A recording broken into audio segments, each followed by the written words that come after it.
जी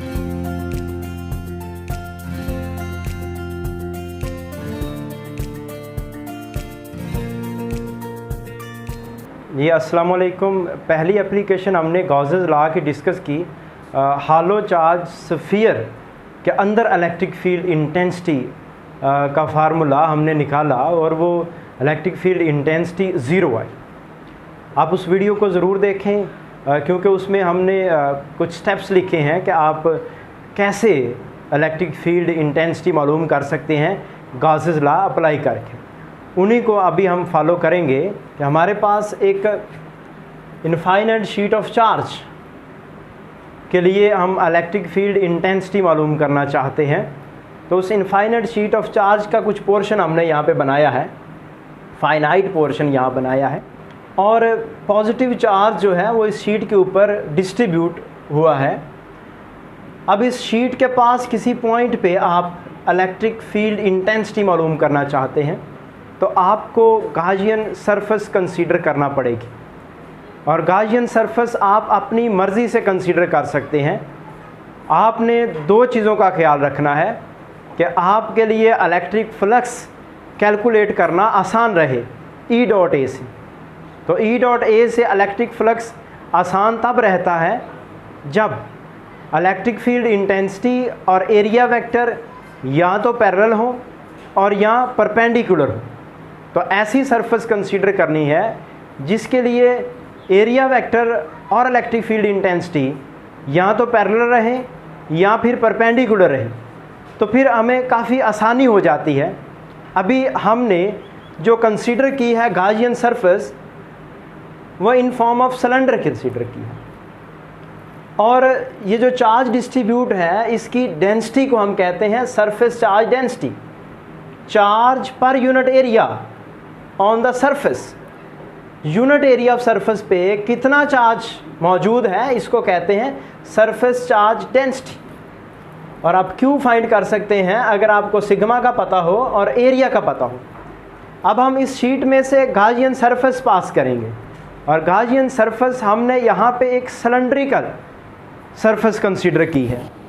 मिसाल के तौर पर हमारे पास ये एक शीट ऑफ चार्ज, इस तरह की कोई शीट है जिसके ऊपर चार्ज मौजूद है।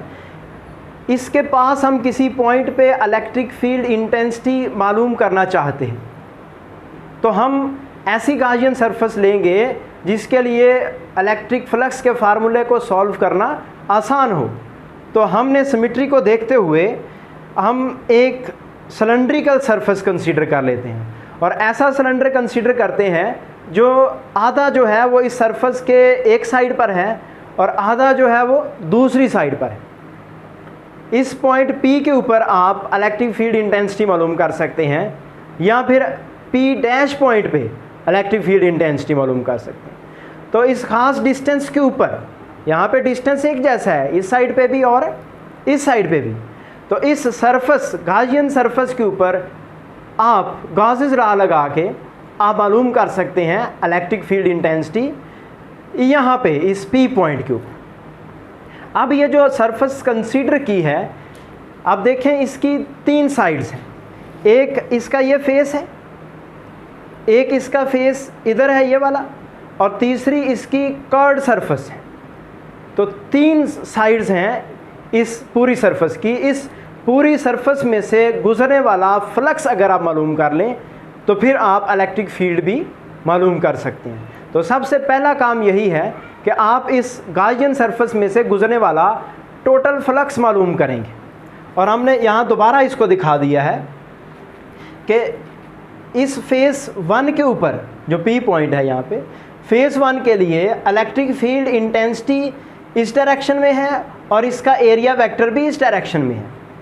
ये ऐसी सरफेस है हमारे पास, और यहाँ पे अगर पॉजिटिव चार्ज है जहाँ से इस सरफेस को पास किया, या इमेजिनरी यहाँ पे कंसीडर किया हमने, तो जहाँ से सरफेस को पास किया वहाँ भी पॉजिटिव चार्ज है। उस पॉजिटिव चार्ज की वजह से इलेक्ट्रिक फील्ड जो है वो आउटवर्ड होगा और इस डायरेक्शन में होगा। और इस सरफेस का जो एरिया वेक्टर है वो इस फेस के परपेंडिकुलर होगा, वो भी इधर होगा। तो इलेक्ट्रिक फील्ड इंटेंसिटी और जो एरिया वेक्टर हैं वो इस फेस के लिए एक ही तरफ होंगे और पैरेलल होंगे। अगर इस फेस की बात करें, यहाँ भी पॉजिटिव चार्ज मौजूद है इस सरफेस पे, तो उसके इलेक्ट्रिक फील्ड की जो डायरेक्शन है वो इधर होगी, परपेंडिकुलर टू सरफेस होगी, आउटवर्ड होगी आप कह सकते हैं। और इस सरफेस का जो एरिया वेक्टर है, इस फेस का जो एरिया वेक्टर है इस फेस के परपेंडिकुलर होगा, यानी कि वो भी इधर ही होगा। तो एरिया वेक्टर भी इधर है और इलेक्ट्रिक फील्ड इंटेंसिटी भी इधर है। तो एरिया वेक्टर और इलेक्ट्रिक फील्ड इंटेंसिटी क्या हो जाएंगे? पैरेलल हो जाएंगे। फेज 1 के लिए भी इलेक्ट्रिक फील्ड इंटेंसिटी और एरिया वेक्टर पैरेलल हो जाएंगे, और फेज 2 के लिए भी इलेक्ट्रिक फील्ड इंटेंसिटी और एरिया वेक्टर जो है वो पैरेलल हो जाएंगे। अब आते हैं तीसरी सरफेस के ऊपर। तीसरी ये कर्ड सरफेस है, ये वाली सरफेस जो कर्ड है, ये वाली कर्ड सरफेस के लिए अगर एरिया वेक्टर की बात करें आप,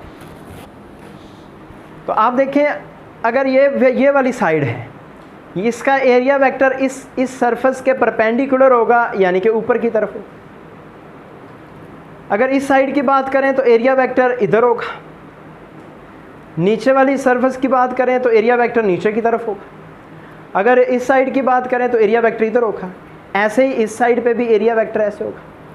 अगर आप गौर से देखें तो इलेक्ट्रिक फील्ड की डायरेक्शन ये है और इस सरफेस के एरिया वेक्टर की डायरेक्शन ये है।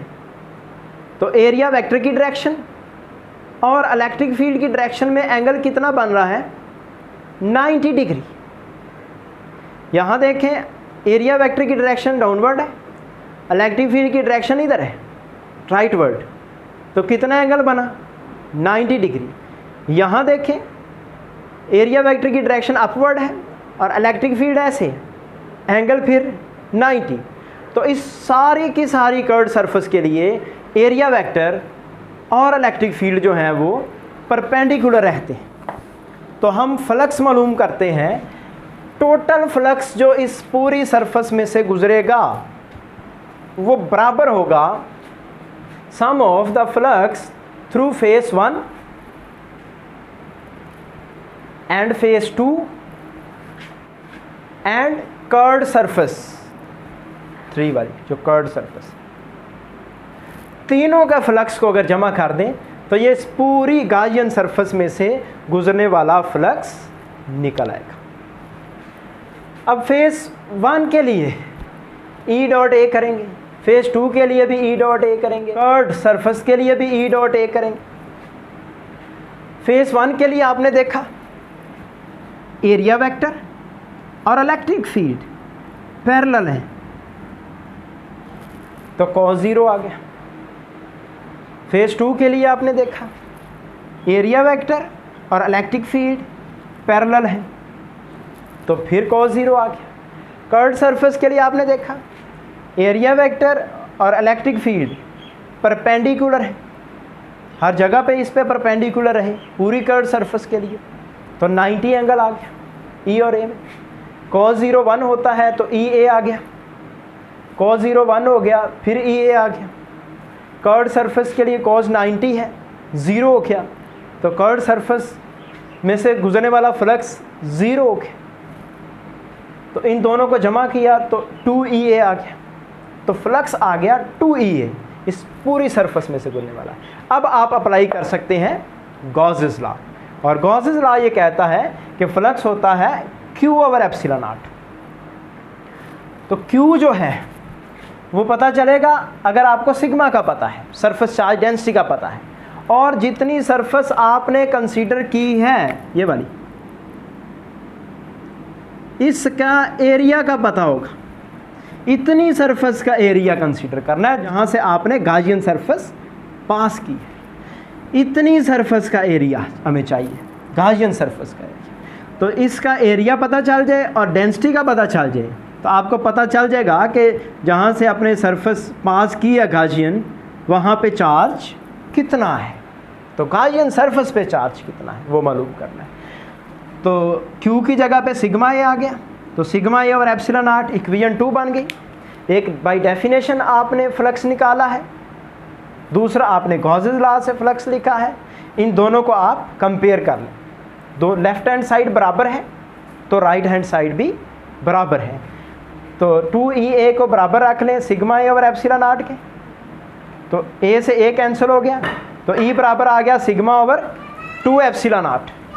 अगर आप वेक्टर फॉर्म लिखना चाहते हैं तो E vector is equal to sigma over 2 epsilon naught और साथ में आर कैप, जबकि आर कैप जो है ये एक यूनिट वेक्टर है which is normal to the sheet, और इसकी यूनिट वेक्टर की जो डायरेक्शन है वो इस शीट के परपेंडिकुलर डायरेक्शन में है, इस डायरेक्शन में। अगर ये पॉजिटिवली चार्ज है तो इधर आउटवर्ड होगी, पॉजिटिव चार्ज है तो आउटवर्ड होगी। अगर इस शीट पे नेगेटिव चार्ज होता तो इलेक्ट्रिक फील्ड की डायरेक्शन इनवर्ड होती। तो ये हमारे पास एक एप्लीकेशन थी गॉसेस लॉ की, जिसमें हमने गॉसेस लॉ को यूज़ करके इलेक्ट्रिक फील्ड इंटेंसिटी को मालूम किया है, और ये फार्मूला यूज़ होगा न्यूमेरिकल प्रॉब्लम्स में। अल्लाह हाफ़िज़।